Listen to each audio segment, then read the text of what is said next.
ನಮಸ್ಕಾರ. ಇವತ್ತಿನ ಈ ವಿಶೇಷ ವಿವರಣೆಯಲ್ಲಿ ನಾವು ಒಂದು ಮಹಾನ್ ರಹಸ್ಯವನ್ನು ಭೇದಿಸಲಿದ್ದೇವೆ. ನಮ್ಮ ದೇಹದೊಳಗೆ ಕಣ್ಣಿಗೆ ಕಾಣದ ಒಂದು ಅದ್ಭುತವಾದ ಕೋಟೆ ಇದೆ ಅಂತ ನಿಮಗೆ ಗೊತ್ತಿತ್ತಾ? ಬನ್ನಿ, ಈ ಮಾಂತ್ರಿಕ ಪ್ರಪಂಚದೊಳಗೆ ಒಂದು ಮಜವಾದ ಪ್ರವಾಸ ಮಾಡೋಣ. ನಮ್ಮ ಹೊಟ್ಟೆಯೊಳಗೆ 24 ಗಂಟೆ ಬಿಡುವಿಲ್ಲದೆ ಕೆಲಸ ಮಾಡುವ ಆ ಕಣ್ಣಿಗೆ ಕಾಣದ ರಹಸ್ಯ ಸೈನ್ಯ ಯಾವುದು ಅಂತ ಯಾವತ್ತಾದ್ರೂ ಯೋಚನೆ ಮಾಡಿದಿರಾ? ಇದು ಕೇವಲ ನಾವು ತಿಂದ ಆಹಾರವನ್ನ ಕರಗಿಸುವ ಜಾಗ ಮಾತ್ರ ಅಲ್ಲ, ಬದಲಾಗಿ ಕೋಟ್ಯಾಂತರ ಸೈನಿಕರಿರುವ ಒಂದು ಬೃಹತ್ ಸೇನಾ ನೆಲೆಯಾಗಿದೆ. ಮೊದಲಿಗೆ ಗಟ್ ಸಿಟಿಗೆ ಸ್ವಾಗತ. ಅಂದ್ರೆ ನಮ್ಮ ಕರುಳಿನ ನಗರ. ಈ ಬೃಹತ್ ನಗರವನ್ನು ಕಾಯುವ ಸೂಪರ್ ಹೀರೋಗಳೇ ಪ್ರೋಬಯೋಟಿಕ್ಸ್. ಇವು ನಮ್ಮ ಕಣ್ಣಿಗೆ ಕಾಣದಷ್ಟು ಚಿಕ್ಕದಾಗಿರುವ ಆದರೆ ಜೀವಂತವಾಗಿರುವ ನಮಗೆ ಸಹಾಯ ಮಾಡುವ ಒಳ್ಳೆಯ ಬ್ಯಾಕ್ಟೀರಿಯಾಗಳು. ಅಷ್ಟೇ ಅಲ್ಲ, ಈ ಸೈನಿಕರು ನಮ್ಮ ಕೊರಳಿನ ನಗರದ ಗೋಡೆಯನ್ನು ಸದಾ ಕಾವಲು ಕಾಯುತ್ತಾ ಅಲ್ಲಿರುವ ಬಿರುಕುಗಳನ್ನು ಅಚ್ಚುಕಟ್ಟಾಗಿ ಸರಿಪಡಿಸುತ್ತಾರೆ. ಮುಂದೆ ನೋಡೋಣ, ಪ್ರಾಚೀನ ರಕ್ಷಕ ಪಡೆ. ಇದು ನಮ್ಮ ಇತಿಹಾಸದ ಕಥೆ. ನೋಡಿ, ಈ ಸೈನ್ಯದ ಕಥೆ ಇವತ್ತಿಂದಲ್ಲ. ಸಾವಿರಾರು ವರ್ಷಗಳ ಹಿಂದೆಯೇ ನಮ್ಮ ಪೂರ್ವಜರು ಈ ಸೈನಿಕರಿಗೆ ಭರ್ಜರಿ ತರಬೇತಿ ನೀಡುತ್ತಿದ್ದರು.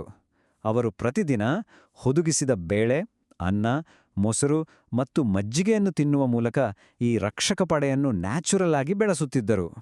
ನಮ್ಮ ಮನೆಯಲ್ಲಿ ಪ್ರತಿದಿನ ಊಟದ ಜೊತೆ ಮೊಸರು ಅಥವಾ ಮಜ್ಜಿಗೆ ಇದ್ದೇ ಇರುತ್ತಲ್ವಾ? ಅದರಲ್ಲಿರುವ ಈ ಲ್ಯಾಕ್ಟಿಕ್ ಆಸಿಡ್ ಬ್ಯಾಕ್ಟೀರಿಯಾಗಳು ಅತ್ಯಂತ ವೇಗವಾಗಿ ಕೆಲಸ ಮಾಡುವ ನಮ್ಮ ಎಲೈಟ್ ಕಮಾಂಡೋ ಸೈನಿಕರು. ಇವರು ಹೊಟ್ಟೆಯೊಳಗ ಹೋದ ತಕ್ಷಣ ಚಾರ್ಜ್ ಆಗಿ ನಮ್ಮ ದೇಹವನ್ನು ರಕ್ಷಿಸಲು ಸದಾ ಸಿದ್ಧರಾಗುತ್ತಾರೆ. ಈಗ ಅಸಲಿ ಆಟ, ಮ್ಯೂಸಿಕಲ್ ಚೇರ್ಸ್, ಅಂದ್ರೆ ಸ್ಪರ್ಧಾತ್ಮಕ ಹೊರಗಿಡುವಿಕೆ.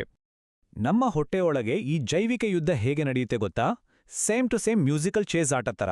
ಮೊದಲ ಹಂತದಲ್ಲಿ ನಮ್ಮ ಒಳ್ಳೆ ಸೈನಿಕರು ಓಡಿ ಹೋಗಿ ನಗರದ ಗೋಡೆಯ ಮೇಲಿರುವ ಎಲ್ಲಾ ಕುರ್ಚಿಗಳನ್ನ ಆಕ್ರಮಿಸ್ಕೊಂಡ್ಬಿಡ್ತಾರೆ. ಎರಡನೇ ಹಂತದಲ್ಲಿ ಹಾಳಾದ ಆಹಾರದಿಂದ ಬರುವ ಕೆಟ್ಟ ಕ್ರಿಮಿಗಳಿಗೆ ಕುಳಿತುಕೊಳ್ಳೋದು ಜಾಗವೇ ಸಿಗೋದಿಲ್ಲ. ಕೊನೆಗೆ ಮೂರನೇ ಹಂತದಲ್ಲಿ ಏನಾಗುತ್ತೆ ಅಂದ್ರೆ, ಜಾಗವಿಲ್ಲದ ಆ ಕೆಟ್ಟ ಕ್ರಿಮಿಗಳು ಹಾಗೆ ಕೊಚ್ಚಿಕೊಂಡು ಹೊರಟೋಗ್ತವೆ. ಈ ಸೈನಿಕರ ಕೆಲಸ ಬರೀ ಕುರ್ಚಿ ಹಿಡಿಯೋದು ಮಾತ್ರ ಅಲ್ಲ. ಇವರು ಬ್ಯಾಕ್ಟೀರಿಯೋಸಿನ್ ಎಂಬ ವಿಶೇಷವಾದ ರಾಸಾಯನಿಕ ಶಸ್ತ್ರಾಸ್ತ್ರಗಳನ್ನು ಉತ್ಪಾದಿಸ್ತಾರೆ. ಇವು ಒಂಥರ ನೈಸರ್ಗಿಕ ಆಂಟಿಬಯೋಟಿಕ್ಸ್ ಇದ್ದಾಗೆ. ಈ ರಾಸಾಯನಿಕಗಳು ಕೆಟ್ಟ ಬ್ಯಾಕ್ಟೀರಿಯಾಗಳನ್ನು ಹುಡುಕಿ ಟಾರ್ಗೆಟ್ ಮಾಡಿ ನಾಶ ಮಾಡ್ತವೆ. ಅಷ್ಟೇ ಅಲ್ಲ, ಈ ಸೈನಿಕರು ನೈಸರ್ಗಿಕ ಹುಳಿ ರಸವನ್ನು ಸಿಂಪಡಿಸಿ ಸುತ್ತಲಿನ ವಾತಾವರಣವನ್ನು ಎಷ್ಟು ಹುಳಿಯಾಗಿಸ್ತಾರೆ ಅಂದ್ರೆ, ಆ ಕೆಟ್ಟ ಕ್ರಿಮಿಗಳಿಗೆ ಅಲ್ಲಿ ಉಸಿರುಗಟ್ಟಿ ಹೋಗುತ್ತೆ. ಇದರಿಂದ ನಮ್ಮ ಕರುಳಿನ ಗೋಡೆಯ ಇಟ್ಟಿಗೆಗಳು ಇನ್ನೂ ಭದ್ರವಾಗಿ ಟೈಟಾಗಿ ಮುಚ್ಕೊಳ್ತವೆ. ಬನ್ನಿ, ಈಗ ಸ್ಥಳೀಯ ಸೈನಿಕರು ಮತ್ತು ವಿದೇಶಿ ಕಾವಲುಗಾರರ ಬಗ್ಗೆ ತಿಳಿಯೋಣ. ನೋಡಿ, ಪಾಶ್ಚಿಮಾತ್ಯರ ಕರುಳಿನ ಬ್ಯಾಕ್ಟೀರಿಯಾಗಳು ಹೆಚ್ಚಾಗಿ ಪ್ರಾಣಿಜನ್ಯ ಆಹಾರ ಮತ್ತು ಮಾಂಸದ ಮೇಲೆ ಅವಲಂಬಿತವಾಗಿರುತ್ತವೆ.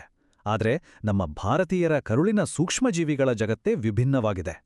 ನಮ್ಮಲ್ಲಿ ಸಸ್ಯಜನ್ಯ ಆಹಾರ, ಬೇಳೆಕಾಳುಗಳು ಮತ್ತು ನಾರಿನಂಶವಿರುವ ಧಾನ್ಯಗಳನ್ನು ಇಷ್ಟಪಡುವ ಪ್ರಿವೋಟೆಲ್ಲಾ ಎಂಬ ವಿಶೇಷ ಸೈನಿಕರ ಪಡೆಯೇ ತುಂಬಿರ್ತದೆ. ನಮ್ಮ ಆಂತರಿಕ ನಗರಗಳ ಈ ಯೋಧರು ಎಷ್ಟು ಡಿಫ್ರೆಂಟ್ ಆಗಿದ್ದಾರೆ ಅಲ್ವಾ?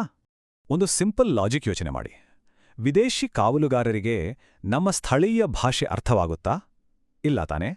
ಹಾಗೇ ನಮ್ಮ ಸಾಂಪ್ರದಾಯಿಕ ಮಸಾಲೆಯುಕ್ತ ನಾರಿನಂಶವಿಡುವ ಆಹಾರವನ್ನು ಜೀರ್ಣಿಸಿಕೊಳ್ಳಲು ಅವರಿಗೆ ಸಾಧ್ಯವಾಗುವುದಿಲ್ಲ. ಹೀಗಾಗಿ ನಮ್ಮ ಭಾರತೀಯ ಕರುಳಿನ ನಗರದ ಗೋಡೆಯ ಮೇಲೆ ನೀವು ಪಾಶ್ಚಿಮಾತ್ಯ ಪ್ರೋಬಯೋಟಿಕ್ಸ್ ತಂದ್ರೆ ಅವುಗಳಿಗೆ ಕುಳಿತುಕೊಳ್ಳಲು ಕುರ್ಚಿ ಹುಡುಕುವುದೇ ಕಷ್ಟವಾಗಿ ಕೊನೆಗೆ ಅವು ವಿಫಲವಾಗುತ್ತವೆ. ಹೀಗಾಗಿಯೇ ನಮಗೆ ನಮ್ಮದೇ ಊರಿನ ಸೈನಿಕರ ಪಕ್ಕಾ ಅಗತ್ಯವಿದೆ.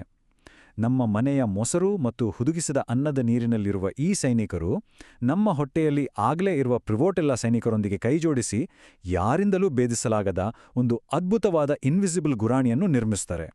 ಈಗ ಕೊನೆಯದಾಗಿ ತಂತ್ರಗಾರ ಸೇನಾಪತಿ. ನಿಮಗೊತ್ತಿರ್ಲಿ, ಈ ಇಡೀ ಪ್ರಪಂಚದಲ್ಲಿ ಯಾವುದೇ ಇಬ್ರು ವ್ಯಕ್ತಿಗಳ ಕರುಳಿನ ಸೈನ್ಯ ಒಂದೇ ರೀತಿ ಇರೋದಕ್ಕೆ ಸಾಧ್ಯನೇ ಇಲ್ಲ. ನಮ್ಮ ಫಿಂಗರ್ ಪ್ರಿಂಟ್ ಹೇಗೆ ಪ್ರತಿಯೊಬ್ಬರಿಗೂ ವಿಭಿನ್ನವಾಗಿರುತ್ತದೆಯೋ ಹಾಗೆಯೇ ನಮ್ಮ ಕರುಳಿನ ನಗರವೂ ವಿಭಿನ್ನವಾಗಿರುತ್ತದೆ. ಇದು ನಾವು ಹುಟ್ಟಿನಿಂದ ತಿಂದ ನಿರ್ದಿಷ್ಟ ಆಹಾರ ಮತ್ತು ನಾವು ಬೆಳೆದ ವಾತಾವರಣದಿಂದ ರೂಪುಗೊಂಡಿರುತ್ತೆ. ಹಾಗಾಗಿ ಯಾವುದೋ ಒಂದು ಸಾಮಾನ್ಯ ಪ್ರೋಬಯೋಟಿಕ್ ಮಾತ್ರೆ ನುಂಗೋದು ಮಿಷಿನೇನೋ ಅಂತಾನೆ ಗೊತ್ತಿಲ್ಲದ ಅಪರಿಚಿತ ಸೈನಿಕರನ್ನ ಕತ್ತಲಲ್ಲಿ ಬಿಟ್ಟ ಹಾಗೆ. ಗೋಡೆಯಲ್ಲಿ ಎಲ್ಲಿದೆ ಬಿರುಕು ಅಂತ ಗೊತ್ತಾಗದೆ ಹೊಟ್ಟೆ ಒಳಗೆ ದೊಡ್ಡ ಗೊಂದಲ ಶುರುವಾಗ್ಬಿಡುತ್ತೆ. ಎಕ್ಸಾಕ್ಟ್ಲಿ. ಇದಕ್ಕಾಗಿಯೇ ಈಗ ಪ್ರೆಸಿಷನ್ ಗಟ್ ಟೆಸ್ಟಿಂಗ್ ಅನ್ನೋ ಹೊಸ ತಂತ್ರಜ್ಞಾನ ಬಂದಿದೆ. ಇದೊಬ್ಬ ಬುದ್ಧಿವಂತ ಸೇನಾಪತಿಯಂತೆ ಇಡೀ ಕರುಳಿನ ನಗರದ ಒಂದು ಮ್ಯಾಪನ್ನೇ ಸಿದ್ಧಪಡಿಸುತ್ತೆ. ಗೋಡೆ ಮೇಲೆ ಎಲ್ಲಿ ಖಾಲಿ ಕುರ್ಚಿಗಳಿವೆ, ಯಾವ ನಿರ್ದಿಷ್ಟ ಸೈನಿಕರ ಕೊರತೆ ಇದೆ ಅಂತ ಡ್ರೋನ್ ತರಹ ನಿಖರವಾಗಿ ಪತ್ತೆ ಹಚ್ಚಿ ನಮಗೆ ಎಂತಹ ಸೈನಿಕರು ಬೇಕು ಅಂತ ಕ್ಲಿಯರ್ ಆಗಿ ಹೇಳುತ್ತೆ. ಹಾಗಾದ್ರೆ ನಿಮ್ಗೊಂದು ಕೊನೆಯ ಪ್ರಶ್ನೆ. ನಮ್ಮ ದೈನಂದಿನ ಊಟದಿಂದಲೇ ನಮ್ಮ ದೇಹದೊಳಗಿನ ಇಂಥ ಅದ್ಭುತ ಸೈನ್ಯವನ್ನು ಕಟ್ಟಲು ಸಾಧ್ಯವಾದರೆ ನಾಳೆ ನೀವು ಎಂತಹ ಸೈನ್ಯವನ್ನು ಕಟ್ಟಲಿದ್ದೀರಾ? ಯೋಚನೆ ಮಾಡಿ, ನಿಮ್ಮ ಆಂತರಿಕ ಕೋಟೆಯನ್ನ ನೀವೇ ಬಲಿಷ್ಠವಾಗಿ ಡಿಸೈನ್ ಮಾಡ್ಕೊಳ್ಳಿ. ಈ ವಿವರಣೆ ನಿಮ್ಗೆ ಇಷ್ಟ ಆಯ್ತು ಅನ್ಕೊಳ್ತೀನಿ.